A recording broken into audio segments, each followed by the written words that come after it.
जय राहो चित्तदर्पणमार्जनम् भवमहाधावाग्निर्वापणम् श्रेयः कैरवचन्द्रिका वितरणं विद्यावतो जीवनम् आनन्दाम्बुधिवर्धनम् प्रतिपदं पूर्णामृतस्वादनं सर्वात्मास्नपनं परं विजयते श्रीकृष्णसङ्कीर्तनं नाम नामकारे बहुधा निज सर्वशक्ति तत्रार्पितनियमित स्मरणेन कालः एतादृशी तव कृपा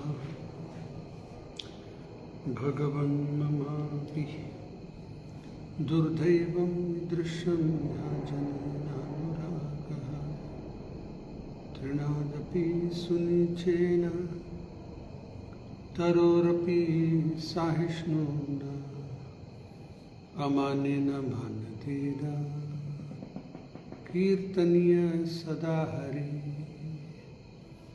न धनं न जनं न सुन्दरी कवितं वा जगदीश कामहे मम जन्मनि जन्मनीश्वरे भवताद् भक्तिरहेतुकी त्वयि नन्दतनुजा किङ्करं पतितं मां विषमे भवाम्बुधौ कृपया तव पादपङ्कज स्थितधूळिसदृशं विचिन्तये नयनं गलदश्रुधारया वदनं गद्गदहृदया गिरा पुलकचित्तं वपुः तव नाम ग्रहणे भविष्यति युगायितं निमेषेण चक्षुषा प्रावृषायितं शून्यायितं जगत्सर्वं गोविन्दविरहेण मे आश्लिष्य वा पादरतां पिनस्तु माम् अदर्शनान् मर्महतां करोतु वा यथा तथा वा विदधातु लम्पटो मत्प्राणनाथस्तु स एव न परः मत्प्राणनाथस्तु स एव न परः।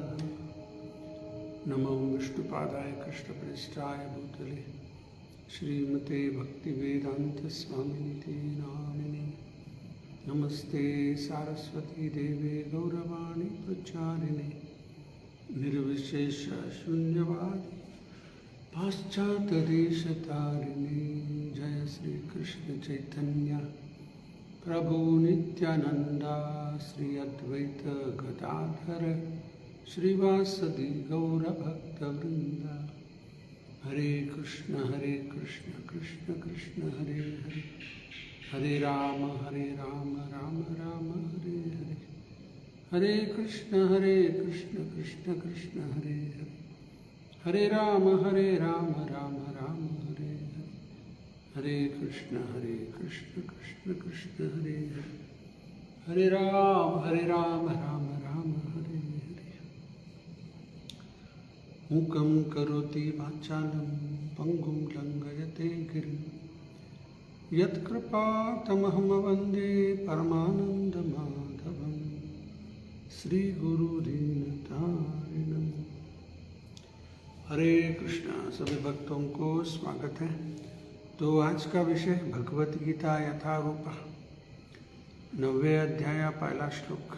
आज तारीख भी पहला है। श्लोक भी नंबर 1 9.1 श्री भगवानुवाच इदं तु ते गुह्यतमं प्रवक्ष्याम्य अनुसूयवे ज्ञानं विज्ञानसहितं यज्ञात्वा मोक्षसी अशुभात्। शब्दार्थ। श्री भगवान उवाच। The Supreme Personality of Godhead said, Idam, this, tu but te unto you, Ghuyatamam, the most confidential, Pravakshami, I am speaking, Anusuyave, to the non-envious, Jnanam, knowledge, Vijnana, realized knowledge, Sahitam, with, Yat, which, Jnatva, knowing, Mokshayase, you will be released, Ashubhat, from this miserable material existence. अनुवाद और भावार्थ श्रीला प्रभुपाद द्वारा। जय Shri Prabhupada. The Supreme Personality of Godhead said, My dear Arjun, because you are never envious of me, I shall impart to you this most confidential knowledge and realization, knowing which you shall be relieved of the miseries of material existence. तो आज का श्लोक प्रारंभ होता है श्री भगवान उवाच। तो ये बहुत महत्व है कि ये हम इस शब्द के अर्थ समझे, याद रखना। ये दो चीज़ बहुत बार बताया मैंने। जहाँ पर श्री भगवान उवाच आता है, दो चीज़ हमें याद रखना है। एक है भगवान शब्द का अर्थ, षड ऐश्वर्यपूर्ण, ऐश्वर्यस्य समग्रस्य वीरस्य जसस श्रिय ज्ञान वैराग्यश्चैव सन्नाम भगनिति। ये 6 ऐश्वर्य जिनके पास है वही भगवान। भगवान 2 शब्द, जैसे विद्वान, धनवान, उसी तरह भगवान। भग 6 ऐश्वर्य, समग्रस्य, जिसका कोई अंत ही नहीं, सीमा नहीं। ये भगवान शब्द का एक अर्थ होता है। Wealth, beauty, knowledge, strength, fame, renunciation, ये 6 ऐश्वर्य समग्रस्य, तो वही भगवान। ठीक है। और एक क्या याद रखना है, जब भगवान बोलते उसमें कभी गलती कभी नहीं हो सकता। भगवान गलती कर बैठते क्या, ऐसा बोलना नहीं चाहिए था, ऐसा सॉरी, ऐसा कहाँ पर भी नहीं। एक बार जो बोले हो गया। जैसे हम लोग कुछ बोलते, सॉरी ऐसा नहीं होना चाहिए था, गलती हुआ, हम लोग माफी चाहते हैं। To err is human, to forgive is divine. मनुष्य गलती कर बैठता है, क्षमा कर दो, ऐसा। तो भगवान से गलती कभी नहीं होता। क्यों भगवान से गलती क्यों नहीं होता? क्योंकि उनके इंद्रिय पूर्ण, परफेक्ट सेंसेस। हमारा सब इंद्रिय है इम्परफेक्ट सेंसेस। ये हमारे अंदर 4 दोष, imperfect senses, propensity, certainty of committing mistakes, certainty of being illusion, और चौथा propensity to cheat others। ये 4 दोष बद्ध जीव के अंदर, लेकिन भगवान के अंदर ऐसा कोई दोष नहीं है, निर्दोष, नो। भगवान का इंद्रिय पूर्ण, और इसलिए गलती कभी हो ही नहीं सकता, परफेक्ट सेंस है। और तीसरा, भगवान माया में आते क्या? हम लोग माया में फंस गए, अपने आप को ये शरीर समझते। ये सब माया, आत्मा है हम, लेकिन माया के वश में आकर इस शरीर में ये मेरा धन है, मेरा परिवार है, वो है, ये सब इधर ही अंदर है। हकीकत में कुछ भी हमारा नहीं, खाली आए खाली जाने वाले। लेकिन भगवान ब्रह्म में आते कभी नहीं। इसलिए भगवान को मायाधीश, माया को कंट्रोल करने वाला भगवान, और सब बद्ध जीव मायाधीन। प्रभुपाद जी को उदाहरण देते हैं, the husband controls the wife. Husband पति, पत्नी को वश में रखता है। The husband controls the wife, wife controls the children. पत्नी बच्चों को वश में रखती।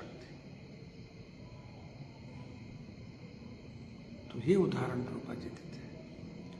भगवान माया को कंट्रोल कर, माया हम सब बद्ध जीव को पकड़ के बैठ गए। तो ये भगवान माया में भी कभी आ ही नहीं सकते। उदाहरण और एक, हमारा छाया हमारे ऊपर नहीं आता, छाया नीचे। उसी तरह भगवान की छाया, भगवान की माया, वो भगवान के ऊपर कैसे आएगा? नहीं आएगा। तो ये हो गया, माया में कभी नहीं आती। और भगवान चीटिंग करते क्या? चीट क्या करना है? चोरी किया कृष्ण ने, चोरी करेगा क्या? हकीकत सब उसका है, चोरी करने का क्या होता है? उदाहरण देता हूँ, मैं समझो अगर यहाँ इस पॉकेट से निकाल कर मैं इस पॉकेट में कुछ डाल दिया, क्या मैं चोर बन गया? मेरा ही है, यहाँ से निकाल कर मैंने यहाँ डाल दिया, यहाँ से निकाल कर यहाँ रखा, चोर हो गया। सब कुछ भगवान का है, चोरी करने की क्या रहता है? झूठ बोला भगवान, माखन नहीं खाया, ऐसा झूठ बोला। क्या वो झूठ है? कभी भी नहीं होता। भगवान जो करते सब दिव्य है, सब लीला है। हम लोग चोरी किया तो गलत, भगवान को चोरी करने के संबंध होता ही नहीं। लीला किया बस भगवान ने। तो रूपा जी इसलिए बताते, if you make Krishna your master you will never be cheated. लिखते जाना आप, if you make Krishna your master you will never be cheated.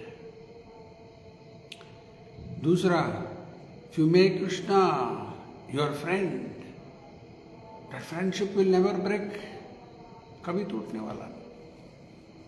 If you make Krishna your son you'll never lose your son। बच्चा कभी नहीं खोएगा आपका। कृष्ण को अगर आप बेटा बना दिया तो। If you make Krishna your husband, पति बना दिया, you will never B widowed, विधवा कभी नहीं बनेगी, ऐसा प्रभुपाद जी। तो ये सब भगवान के साथ नाता जो है परमानेंट होता है। तो ये दो चीज याद रखना, श्री भगवान वाच। और आज के श्लोक में भगवान क्या बता रहे हैं अर्जुन को? इदम तु ते गुह्यतमम्, मोस्ट कॉन्फिडेंशियल नॉलेज। ये अध्याय का नाम ही ऐसा है, द मोस्ट कॉन्फिडेंशियल नॉलेज। देखो ये कॉन्फिडेंशियल नॉलेज प्रिंट हो गया, 9वें अध्याय।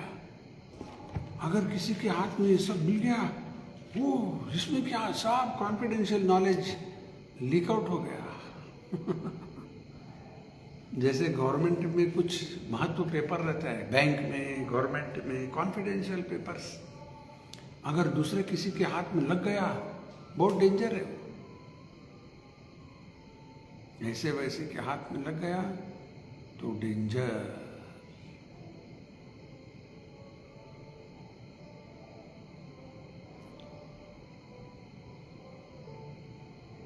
तो यहां तो प्रिंट हुआ है कॉन्फिडेंशियल नॉलेज। ये कॉन्फिडेंशियल नॉलेज कभी भी दफ्तर में वो लॉक करके रखते हो सब पेपर्स, कॉन्फिडेंशियल फाइल्स, पेपर्स, ऐसे वैसे के हाथ में नहीं आएगा, सब लॉक। लेकिन यहां पर प्रिंट हुआ है सभी ले लो गीता, सब लोग के पास गीता है।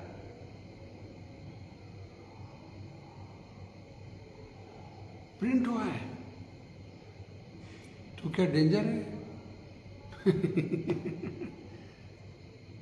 ये कॉन्फिडेंशियल नॉलेज प्रिंट हुआ है, लेकिन सिर्फ उन्हीं को समझ में आएगा जो अर्जुन की तरह है। अर्जुन का क्वालिफिकेशन क्या है इस श्लोक में? इदम तु ते घूयतमं प्रवक्ष्यामि अनुसूयवे। जो भगवान से द्वेष नहीं करते, ये अर्जुन का क्वालिफिकेशन। दुर्योधन भगवान से द्वेष करता था। ऐसे लोगों को ये समझ में नहीं आएगा। सिर्फ अर्जुन की तरह हमें बनना है, अनुसूयवे। और एक श्लोक, इति ते घूयतमं शास्त्रम इदम उक्तम मया नघ एतद् बुद्ध्वा बुद्धिमान स्यात् कृतकृतश्च Bharat. Most confidential knowledge Arjun मैं तुम्हें दे रहा हूं। क्यों? मया नघ। उसका अर्थ, जो व्यक्ति पाप से मुक्त, सिनलेस, हमें भी बनना है, सिनफुल, पाप से भरे हुए, सिनलेस बनना है।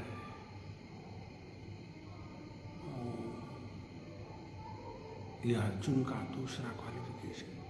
और भी दो बताते गीता में, भक्तोसी सखा चेत। एक भक्त है मेरा और मेरी सखा भी है, इसलिए भक्त बनना है, सखा बनना है, और अनुसूयवे मयानगा। ये चार क्वालिफिकेशन अर्जुन का। इसलिए भगवान मोस्ट कॉन्फिडेंशियल नॉलेज अर्जुन को बता रहे। और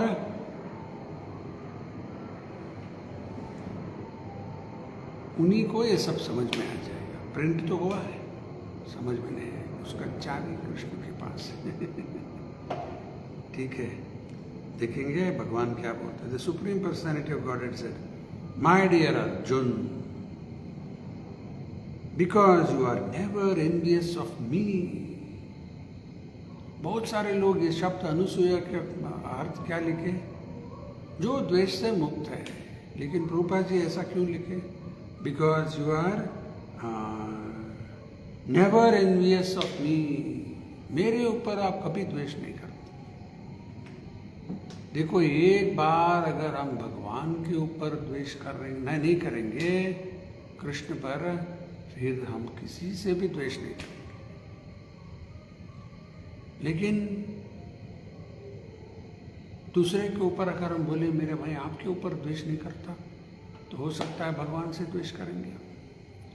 समझो अगर मैंने आपको बोला मैं आपसे द्वेष नहीं करता, लेकिन आपके बेटे के ऊपर द्वेष करता हूं, क्या आप पसंद करेंगे? आपके बेटे के ऊपर द्वेष करना आपके ऊपर द्वेष करने के बराबर हो गया। आवाज आ रहा है नहीं? कुछ लोग बोल रहे आवाज कम आ रहा है। देखना अभी वायर का क्या प्रॉब्लम है, देखना अभी। तो अनुसूयवे, देखो ये भगवान से द्वेष अगर नहीं किया तो किसी से भी द्वेष नहीं करेंगे। भगवान से प्रेम किया तो सबको प्रेम करेंगे। इस संसार में देखो, अगर कोई एक व्यक्ति दूसरे व्यक्ति से प्रेम करता है और उसके निकट बन गया, तो अभी उसका जो भी जिसके ऊपर वो द्वेष करता है ना, उसको ये भी द्वेष करना, फिर वो प्रेम निकट हो जाएगा। जैसे परिवार में भी पॉलिटिक्स होता है ना, फैमिली पॉलिटिक्स, उसमें ये लोग वो लोग, हाँ इनका उनका अंदर ही चलता रहता है। फैमिली में भी, और एक दूसरे से निकट हो गया, हाँ तो मैं भी उनको द्वेष करता, ऐसा होता है। लेकिन एक बार भगवान के ऊपर प्रेम जागृत हो गया तो फिर किसी से भी द्वेष नहीं करेंगे। Because you are never envious of me, I shall impart to you this most confidential knowledge. ऐसा वैसा नहीं, most confidential knowledge. भूयतमम, एक है गुह्य, गुह्यत्र, गुह्यतमम, 3। गुह्य क्या है? Knowledge, confidential. गुह्यत्र मोर कॉन्फिडेंशियल, गुह्यतमम मोस्ट कॉन्फिडेंशियल।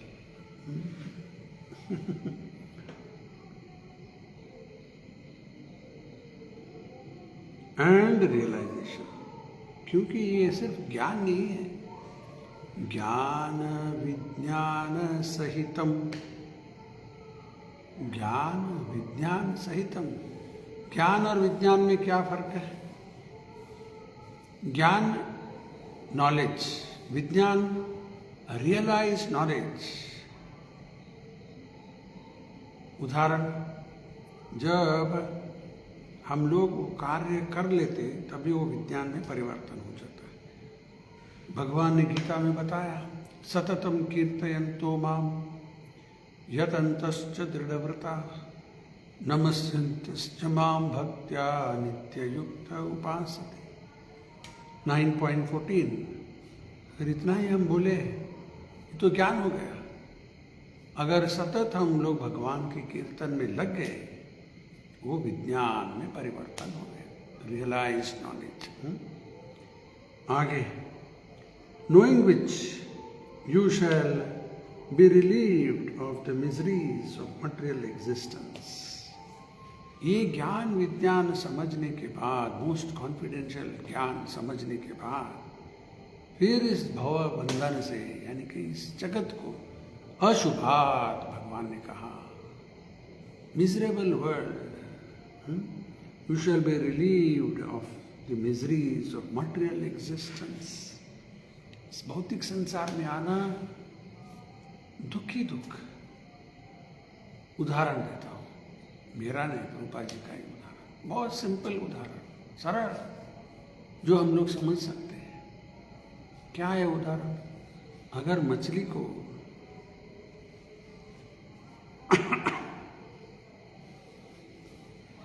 पानी से बाहर निकाल दिया, मछली को पानी से बाहर, क्या वो संतुष्ट रह सकता है? तड़पते रहता है, तड़पते रहता है, मछली तड़प रहा है।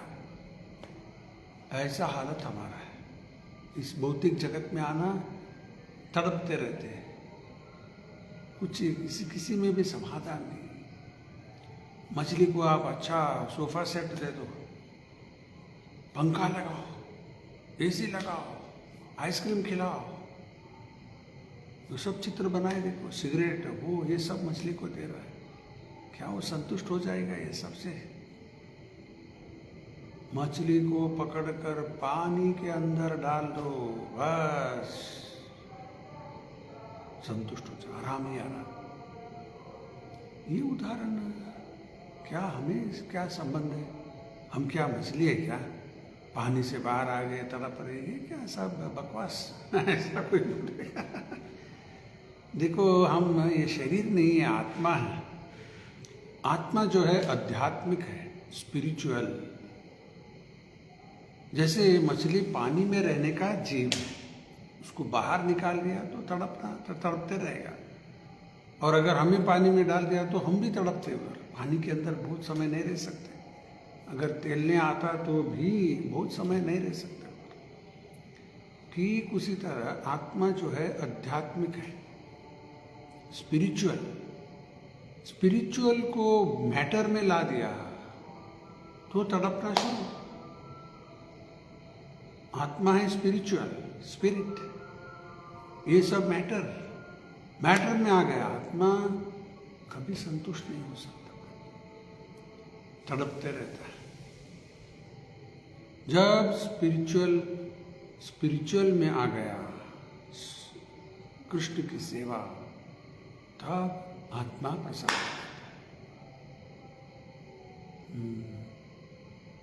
और एक उदाहरण देता हूं, छोटा बच्चा, नन्हा सा बच्चा,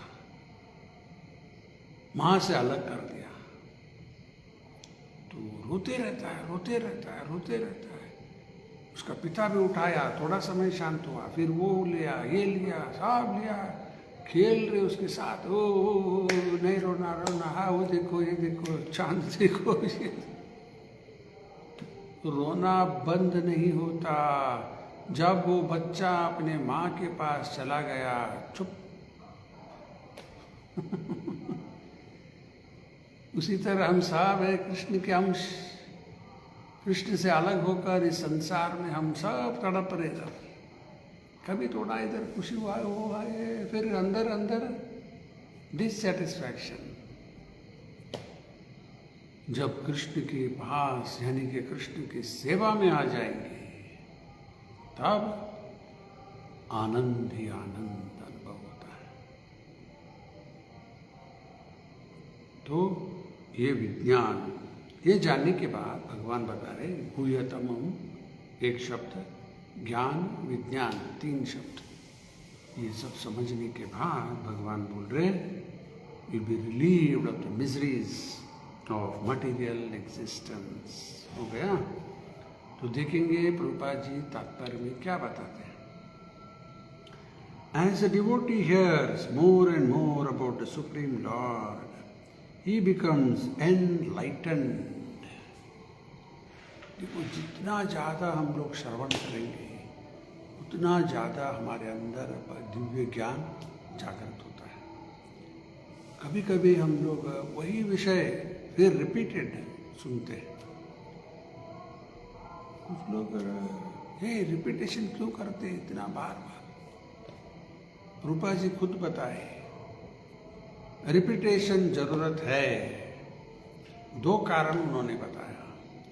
एक है हम लोग भूल भी जाते नहीं। जैसे हमने बहुत सार सुना कि हम ये शरीर नहीं, फिर क्या करते बाद में, फिर उसी शरीर के अंदर आ गया, मैं शरीर हूं, ऐसा काम करते रहते हैं। तो भूल गया, फिर याद दिलाना कि हम ये शरीर नहीं। हाँ, भूल जाते, इसलिए रिपीटेशन जरूरत है, एक कारण। दूसरा कारण रूपा जी बताते, to get a clear, deeper understanding of the subject matter, ये विषय को और गहराई से और स्पष्ट रूप से समझने के लिए रिपीटेशन जरूरत है। रिपीटेशन जरूरत है तो विषय और गहराई में और स्पष्ट हमारे समझ में आ जाएगा। देखेंगे आगे। This hearing process is recommended in the Srimad Bhagavatam. The message of the Supreme Personality of Godhead are full of potencies, and these potencies can be realized in topics regarding the Supreme Godhead are discussed amongst devotees. This cannot be achieved by the association of mental speculators or academic scholars, for it is realized knowledge। एक विषय प्रभुपाद जी यहाँ लिख रहे जो भागवत में आता है। 2 श्लोक की अर्थ। एक है प्रहलाद महाराज 7वें स्कंद में बताया ये श्रवण करने का। नववेदान भक्ति बताते, उसमें पहला है श्रवणम। श्रवणम कीर्तनम विष्णु स्मरणम पाद सेवनम अर्चनम वंदनम दास्यम सख्यम आत्मनिवेदनम इति पुंसार्पित वैष्णव भक्तिश्चन नवलक्षणा। 9 लक्षण। पहला है श्रवण। अगर श्रवण नहीं किया तो कीर्तन कैसे करेंगे। अगर मैं कुछ अभी बात कर रहा हूं तो इसका अर्थ है मैंने श्रवण किया है, इसलिए बोल सकता हूं। मेरी बात छोड़ो अभी। बच्चा या हम सब लोग बोलते हैं, अभी कैसे बोल रहे हैं, क्योंकि हम लोग सुन सकते। सुने ने जो बहरे होते हैं नहीं, सुन नहीं सकते, वो बोल भी नहीं सकते। है अंदर जीव, लेकिन बोलने की क्षमता है, क्योंकि वो सभी कभी सुने ही नहीं, बोलने का मालूम ही नहीं पड़ता, ऑटोमेटिक है। क्योंकि वो सभी बचपन से ही वो कान का यानी बहरे हो गए, तो कभी कुछ सुने ही नहीं, तो बोलेंगे कैसे हो? डेफ डम दोनों में जाता है, डेफ और डम। वो डेफ डम, ये है जिबा है, ऐसा बोल रहा है। क्यों? ये कभी सुने नहीं, कैसे बात करना मालूम नहीं। अभी मैं बोल रहा हूँ क्योंकि हम लोग सुने नहीं, हिंदी में बात कर रहा हूँ, कभी इंग्लिश में, कभी कन्नड़ में। क्यों? हम सब ये सीखे हैं। कैसे सीखे? सुनकर। तो उसी तरह अगर हम लोग श्रवण करेंगे सही तरह से, फिर कीर्तन भगवान के विषय, श्रवणम कीर्तनम विष्णु स्मरण, पहला है श्रवण। और प्रभुपाद जी आगे यहाँ लिखे और एक श्लोक का अर्थ, ये श्रवण करना है, कहाँ पर करना? भक्तों के संग में बैठकर ये भगवान की कथा श्रवण करना। सताम प्रसंगान मम वीर्य संविधो भवन्ति हृत कारण रसायन कथा तद्दोषणात् अपवर्ग वर्तमनि श्रद्धा भक्ति रतिरनुक्रमिष्यति। ये भागवत में बताया, भगवान कपिल वो बताए। क्या मतलब? सताम प्रसंगन, भक्तों के संग में बैठकर ये सब श्रवण करो। मम वीर्यो, भगवान जो करते लीला वो सब वीर, विक्रम गुरुक्रम भगवान का नाम। One who acts wonderfully, one who acts marvellously, तो उसकी कथा भक्तों के संग में बैठकर श्रवण किया तो हृत कारण रसायन कथा, रस मिलेगा, टेस्ट मिलेगा, संतुष्टि होता है हृदय को, कर्ण को। तद्दोषणात् अपवर्ग वर्तमनि, मोक्ष की ओर आगे बढ़ेंगे। और श्रद्धा भक्ति रति अनुक्रमिष्यति, हमारे अंदर जो श्रद्धा है, भक्ति है, रति, सब धीरे धीरे बढ़ते जाएगा। अनुक्रमिष्यति,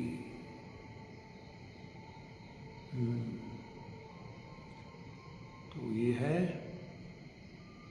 भक्तों के संग में बैठ कर किया तो ही ये सब होने वाला। आगे, the devotees are constantly engaged in the supreme god service. सुबह एक भागवत के विषय बताया, बहुत इंपॉर्टेंट, सुबह बता रहा था मैं, वो श्लोक, यहाँ पेज भी आ गया। Devotional service to the Lord is rendered by all limbs or parts of the body. ये शरीर के अलग अलग अंग से ये सब सेवा कर रहे भी, जीवा से, कान से, हाथ से, माला बनाओ, ये सेवा करो, वो सेवा करो, कुछ रसोई में जाकर पकाना है, ये सब कर रहे हैं, हाथ पाँव। क्यों कर रहे हैं ये सब? क्या हाथ जो अपने आप काम करेगा? हाथ कैसे काम करेगा? ये कैसे बात करेगा? सुन, कैसे सब कैसे चल रहा है? कारण यहाँ प्रभुपाद जी आगे लिखे, devotional service to the lord is rendered by all limbs और पार्ट्स ऑफ द बॉडी.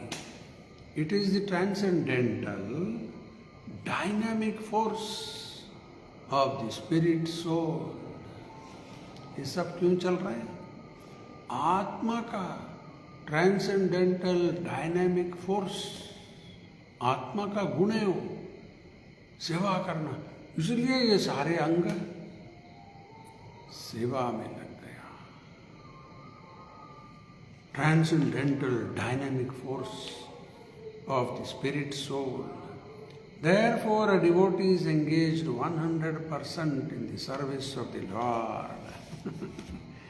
इसलिए भक्त लोग, शुद्ध भक्त लोग 100% भक्ति सेवा में लगे. और जो भक्त नहीं है वो क्या कर रहे हैं?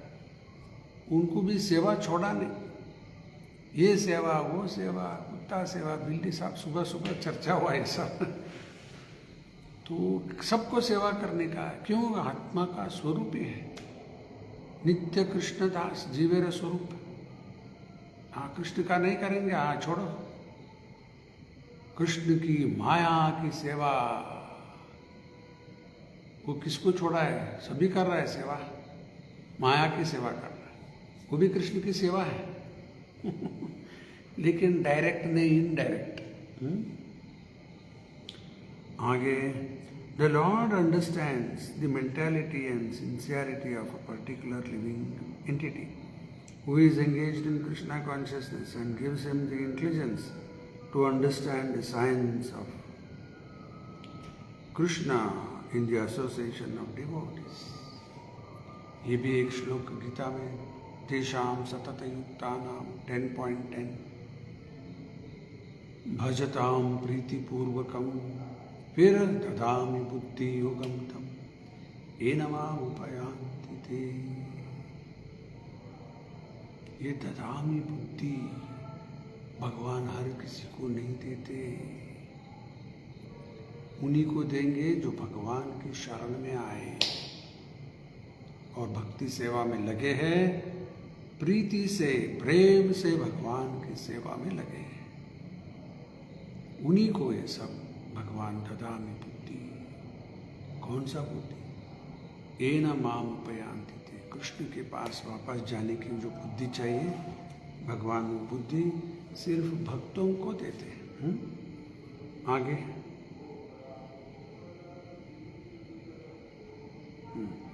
discussion of Krishna is very potent, and if a fortunate person has such association and tries to assimilate the knowledge, then he will surely make advancement towards spiritual realization. भक्तों के संग में बैठकर अगर भगवान की कृष्ण की कथा सुन रहा है, ये कृष्ण कथा क्यों अलग और कुछ सुने तो? ये भगवान की कथा पुण्य श्रवण कीर्तन, ये भगवान की कथा दिव्य है, ट्रांसेंडेंटल, पुण्य है, पुण्य श्रवण कीर्तन। लेकिन ये बाकी का ग्राम्य कथा, नो वैल्यू। कृष्ण के बारे में श्रवण करना, स्पिरिचुअल, भगवान का लीला दिव्य है, और भगवान के नाम, भगवान और भगवान की लीला कोई फर्क नहीं कृष्ण की कथा सुनते रहेंगे, कृष्ण के साथ संग करेंगे, ओ कृष्ण का नाम का जप कीर्तन, तो कृष्ण के साथ संग होते रहता है। तो इसलिए आत्मा प्रसन्न हो जाता है।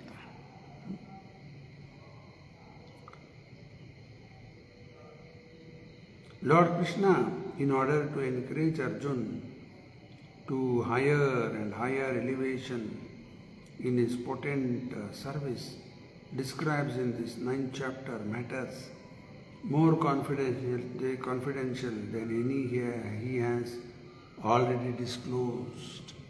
वे 8वें अध्याय तक भगवान ने जो भी बताया, अभी उससे भी ज़्यादा कॉन्फिडेंशियल नॉलेज अभी इस अध्याय 9वें अध्याय में भगवान चर्चा करते हैं। आगे, the very beginning of Bhagavad Gita, the first chapter is more or less an introduction to the rest of the book. Bhagavad Gita का पहला अध्याय क्या है? ऑब्जर्विंग द आर्मीज, रणभूमि जो कुरुक्षेत्र है, पुण्य क्षेत्र है, धर्म क्षेत्र, वहाँ जो पांडव कौरव की सेना जब मिले थे, उसके बारे में वर्णन है फर्स्ट चैप्टर। इधर कौन है, उधर कौन है, सबका नाम नहीं, जो प्रमुख लोग हैं उनका नाम आया, और युद्ध शुरू होने से पहले क्या क्या हुआ वो सब कर रहे हैं। और गीता का भी विषय थोड़ा संक्षिप्त में उसमें आ जाता है।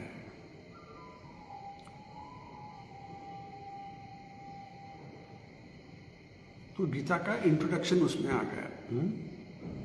आगे, the spiritual knowledge described is called confidential, नहीं, हाँ आगे, सेकेंड एंड थर्ड चैप्टर, दूसरे अध्याय में भगवान आत्मा के बारे में बताते हैं। Second and third chapter, the knowledge described is called confidential. देखो, अगर किसी एक लड़का है, वो नहीं जानता कि वो किसके पुत्र है, किसका बेटा है, नहीं जानता। अगर उसको मालूम पड़ गया, किसी ने बताया कि आप इनके बेटे हैं, और ये बेचारा इधर उधर भटक रहा है, खाने को भी कुछ नहीं उसके पास, ऐसा परिस्थिति में बहुत सारे लोग हो जाते हैं, उसको भी मालूम नहीं उसके पिता कौन है। जब ये मालूम पड़ गया कि इसका बेटा है, उसका पिता बहुत बड़ा अमीर है और ये भिखारी इधर उधर जाकर भीख मांग रहा है, तो ये मालूम पड़ा तो वो कॉन्फिडेंशियल नॉलेज था, जो नहीं जानता है। उसी तरह हम लोग नहीं जानते कि हम आत्मा हैं, कृष्ण के अंश है, और हम लोग इधर उधर तड़प रहे, ये क्या हो गया, मुझे ऐसा क्यों हुआ, वैसा क्यों हुआ, ये क्या वो क्या, सब दुखी दुख। लेकिन आत्मा कृष्ण के अंश है और कृष्ण की संतान है, वो ये सब क्या हो जाता है उस समय, कॉन्फिडेंशियल नॉलेज। तो दूसरा और तीसरा अध्याय ये confidential knowledge. Spiritual knowledge described is called confidential. Topics discussed in the 7th and 8th chapter are specifically described to relate are specifically related to devotional service, and because they bring enlightenment in Krishna consciousness, they are called more confidential. देखो, आत्मा है, आत्मा के साथ परमात्मा भी है, ये मोर कॉन्फिडेंशियल। और भगवान की सेवा में लग जाना, जीव उसका अंश, परमात्मा का अंश, तो उसकी सेवा में हमें लग जाना, ये मोर कॉन्फिडेंशियल। और अभी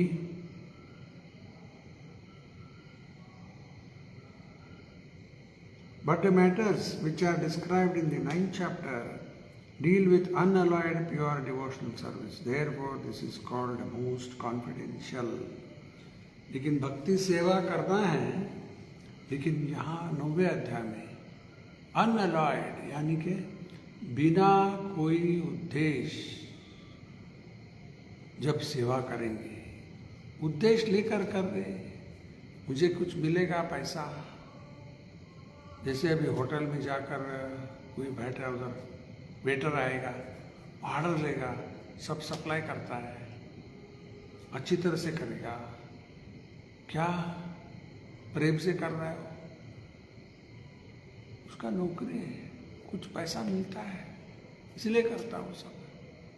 और अच्छी तरह से किया तो हो सकता है उसको कुछ टिप्स देंगे, नहीं कुछ वो फिर 50 रुपये ऐसा कुछ टिप्स दे देते उसको, वो खुश हो जाता है क्योंकि वो पैसा के लिए कर रहा है। वहाँ प्रेम सवाल नहीं आता। वही अगर और घर पे आ गया, उसके माँ जब उसको खिलाती है तब क्या होता है, माँ क्यों कर, नौकरी है क्या हो क्या टिप्स के लिए कर रही वहाँ प्रेम है। उदाहरण के लिए बता रहा हूँ। जब उसी तरह हम लोग जब भगवान की सेवा करेंगे बिना कोई उद्देश्य, बस प्रेम से भक्ति सेवा में लग जाओ, भजताम प्रीति पूर्वकम, बिना कोई उद्देश्य, अनअलॉयड उसका अर्थ, वो मोस्ट कॉन्फिडेंशियल में आ जाता है। Therefore, this is called the most confidential. One who is situated in the most confidential knowledge of Krishna is naturally transcendental. He therefore has no material pangs, although he is in the material world. In the Bhakti Rasamrita Sindhu it is said that although one who has a sincere desire to render loving service to the Supreme Lord is situated in the confidential state of material existence. He is to be considered liberated. Similarly, we shall find in the Gita, Bhagavad Gita, 10th chapter, that anyone who is engaged in that way is a liberated person. देखो, जो भी भगवान की सेवा में लगे हुए हैं, इस संसार में रहकर भी वो मुक्त है। इस संसार में रहकर भी मुक्त। उदाहरण देता हूँ। अभी कोई समझो कोई व्यक्ति जेल में है, कैदी नंबर 1, 2 क्या क्या रहता है ना, कैदी जेल के अंदर है। और अगर जेल के अंदर रहकर वो व्यक्ति पूर्ण सुधार गया, पूर्ण तरह से सुधार गया, अच्छा बन गया, तो जेलर उसके बारे में रिपोर्ट लिखते कि ये व्यक्ति कैदी नंबर सो नाम, ये व्यक्ति पूर्ण सुधर गया, अभी उसको यहाँ से छोड़ सकते हैं। ऐसा रिपोर्ट लिखकर भेज देगा, कोर्ट में जाएगा और तो कोर्ट में भी जज देखेंगे, हो ऐसा है क्या, तो ठीक है रिलीज करो, छोड़ दो, फिर बाहर आकर नॉर्मल लाइफ लीड कर सकता है। तो ठीक उसी तरह हम लोग सब बद्ध जीव हैं, तो यहाँ इस संसार में आ गए, बद्ध हो गए, जेल के अंदर फंसे हुए, यहाँ भक्ति सेवा में लग गए, यहाँ सेवा कर रहा है अच्छी तरह से, कोई पाप काम नहीं करता, सेवा में लगा हुआ है, भगवान की सेवा में, तो रिपोर्ट जाएगा उधर ये व्यक्ति अच्छी तरह से सेवा कर रहा है, 24 घंटा भगवान की सेवा में ही है, वेरी गुड। तो यहाँ रहकर भी ऑलरेडी लिबरेटेड, बस शरीर छोड़ दिया, मुक्त हो जाएगा।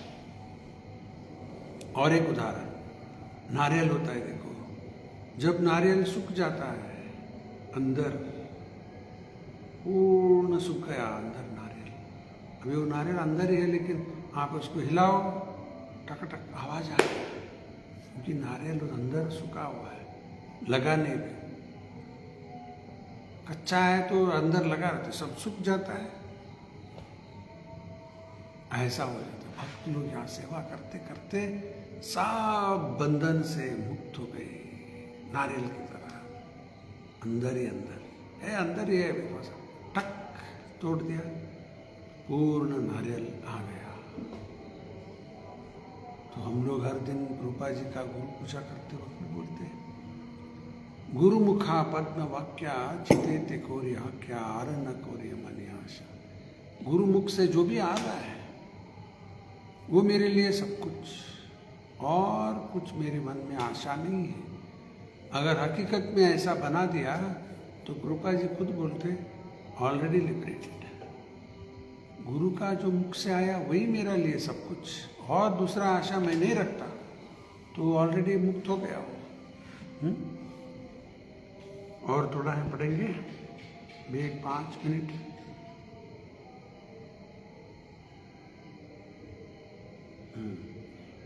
Now this first verse has specific significance. The words idam jnanam, this knowledge, refers to pure devotional service, which consists of 9 different activities. अभी शुरू में बता भी दिया प्रहलाद महाराज का, hearing, chanting, remembering, serving, worshipping, praying, obeying, maintaining friendship, and surrendering everything. By the practice of these 9 elements of devotional service, one is elevated to spiritual consciousness. अभी material consciousness, अपने आप को ये शरीर समझते, self conscious, body conscious. Self का मतलब ये बॉडी, मैं, देहात्म बुद्धि, उसमें सब बसे हुए। ये भक्ति सेवा में लगकर धीरे धीरे ये देहात्म बुद्धि से बाहर आ जाएगा, मैं आत्मा हूं, उस स्तर पर आ जाता है। कृष्णा कॉन्शियसनेस।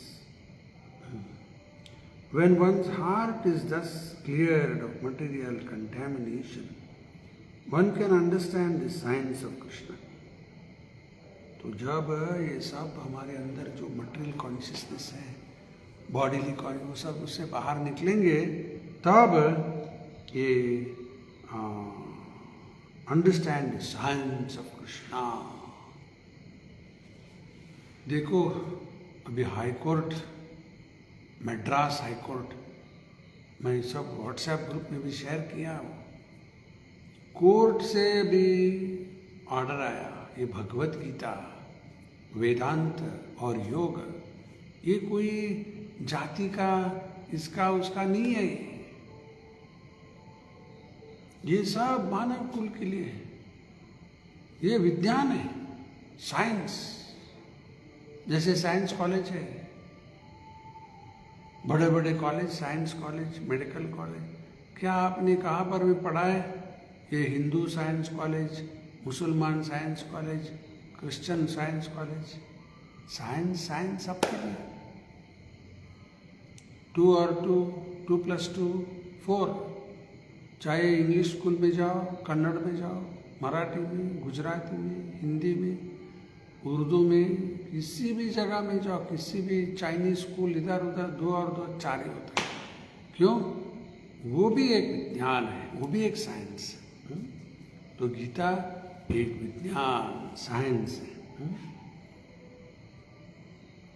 लेकिन ये सब हर कोई समझ नहीं पाता, नहीं तो भक्ति सेवा में लगकर ये सब समझ में आ जाएगा। Simply to understand that a living entity is not material, is not sufficient. They may be beginning, that may be beginning of spiritual realization.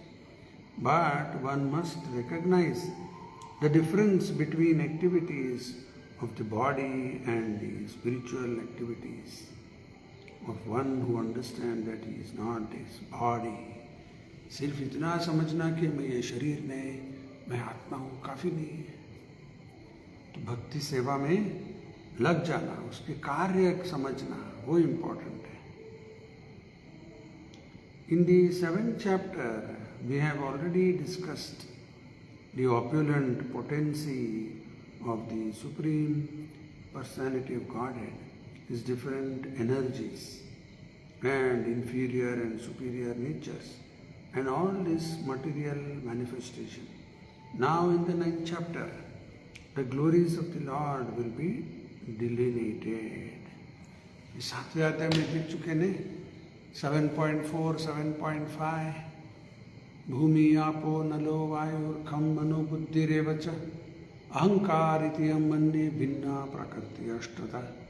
ये जड़ शरीर, सूक्ष्म शरीर के बारे में पता है। 7.4, 7.5, अपरेयम त्वयिदस् अन्यम प्रकृतिम विद्धि में पराम जीवभूत महाभावो येदम धारते जगत।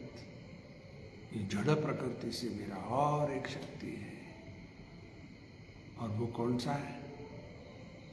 प्रकृतिम विद्धि में पराम, सुपीरियर टू मैटर, और वही है जीवभूत, जीवात्मा। वो आत्मा के बारे में बताएं।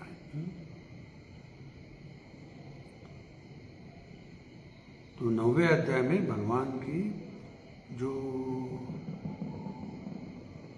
ग्लोरीज, भगवान की जो महिमा गुण है, वो सब उनके बारे में चर्चा होता है। लास्ट थोड़ा ही है।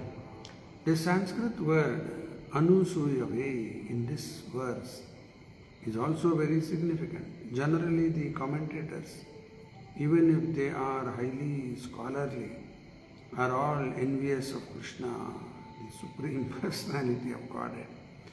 Even the most erudite scholars write on Bhagavad Gita very inaccurately because they are envious of Krishna.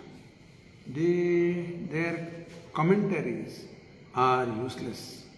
The commentaries given by devotees of the Lord are bona fide.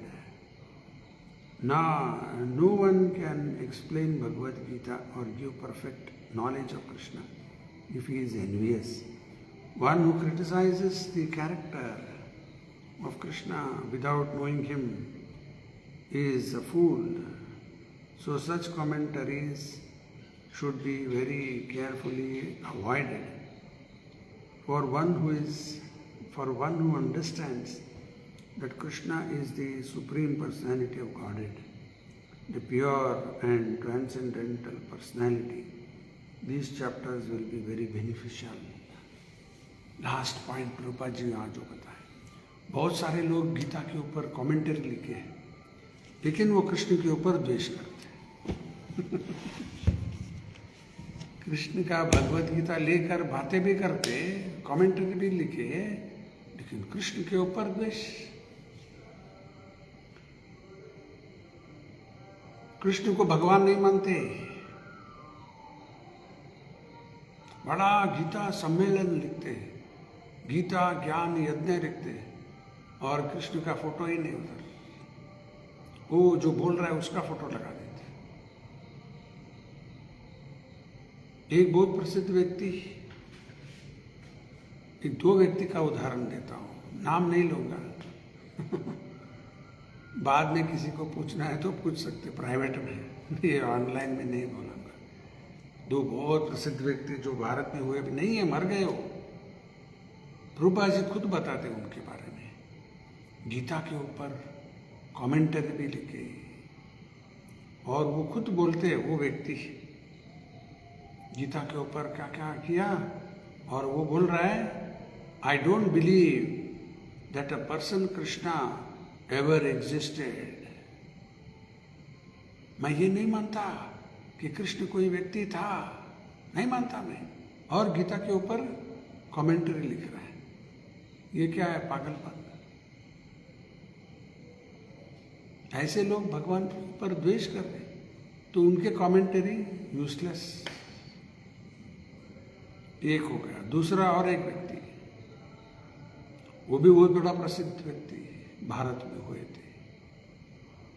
वो गीता का जो संदेश है, सर्वधर्मान परित्यज्य माम एकम शरणम व्रज, इसके ऊपर उन्होंने क्या बोला, क्या बोल रहा है कृष्ण, माम एकम, शह, दिस इज टू मच। सिर्फ कृष्ण क्यों, बहुत सारे हैं, माम एकम, ये क्या बोल रहा है कृष्ण, शह, सही नहीं है। और गीता के ऊपर भाषण करते, दिस इज टू मच बोल रहे। भगवान तो एक ही है, दो नहीं एक है। उसके बहुत सारे अवतार हैं साहब, वो बात अलग है, तो एक ही। ये लोग जो भगवान के ऊपर द्वेष करते हैं ऐसा, और आज भी लोग बहुत हैं गीता के ऊपर, भागवत के ऊपर, सब चर्चा चलते रहता है, बड़ा बड़ा प्रोग्राम होता है, हजारों हजारों लोग जाते होंगे, फॉलोअर्स हैं, लेकिन कुछ वैल्यू नहीं उसका। क्यों? वो भगवान कृष्ण को भगवान मानते ही नहीं। कृष्ण भी एक फिलोसोफर, मैं भी एक फिलोसोफर, ऐसा सोचते हैं सब मैड पीपल। एक व्यक्ति और एक अभी है, जीवित है, उसको कोई ने, किसी ने पूछा, क्या आप भगवान है? ये प्रश्न उनको पूछा, आर यू गॉड? उत्तर में उन्होंने क्या बोला, आपको डाउट है क्या? ऐसा बोले, यू हैव डाउट? मतलब यस आई एम गॉड। ये सब चल रहा है, और गीता के ऊपर क्या क्या क्या क्या बोलते हैं। इसलिए प्रभुपाद जी का गीता यथारूप, एज इट इज, परंपरा से आ रहा है। प्रभुपाद जी परंपरा में सब जैसा है यथारूप प्रभुपाद जी ने दिया। ये कृष्ण का गीता है। तो समय भी पूर्ण, तात्पर्य भी पूर्ण हो गया। आज 9.1, कल 9.2 देख लेंगे। राजविद्या राजगुह्यम पवित्रम इदम उत्तम प्रत्यक्षावगमम धर्मम सुख सुखम कर्तुम अव्ययम। कल चर्चा करें। और कल सुबह सोमवार,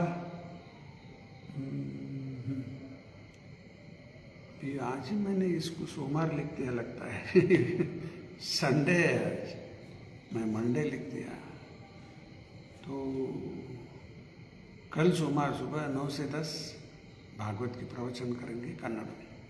तब तक के लिए बहुत धन्यवाद। श्रीला प्रभुपाद की जय। श्रीमद् भगवत गीता की जय। हरे कृष्ण।